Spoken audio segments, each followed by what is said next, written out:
কাছে একটা লিখিত অভিযোগ আছে। অভিযোগটা বাতাপুরা পূর্ব রামচন্দ্রঘাট থেকে। অভিযোগটা ছিল যে বিগত 31-24 তারিখে একটা মহিলা মানে আত্মহত্যা করে মারা যান। তো তারপরে ওনার হাজবেন্ড আমাদের কাছে কালকে কমপ্লেনটা দিয়েছেন যে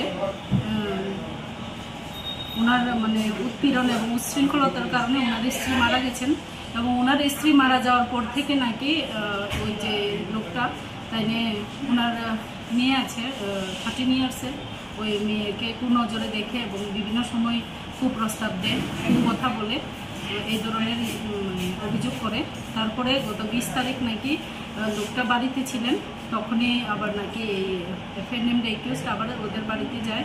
যাওয়ার পরে মেয়েকে দেখে আবার বিভিন্ন ধরনের মন্তব্য করে, তখন উনি দেখতে পেয়ে ওনাকে না করণে ওনাকে মারার জন্য তাদের উদ্যত হন এবং ওনার বাড়ির যে বাউন্ডারি বেড়াগুলি ভেঙে।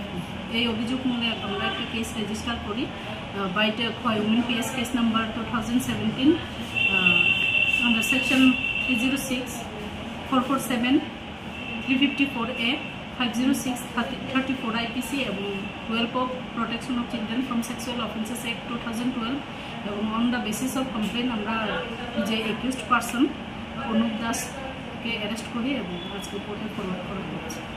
ঠিক আছে ম্যাম, ওনার নাম লক্ষ্মী দাস।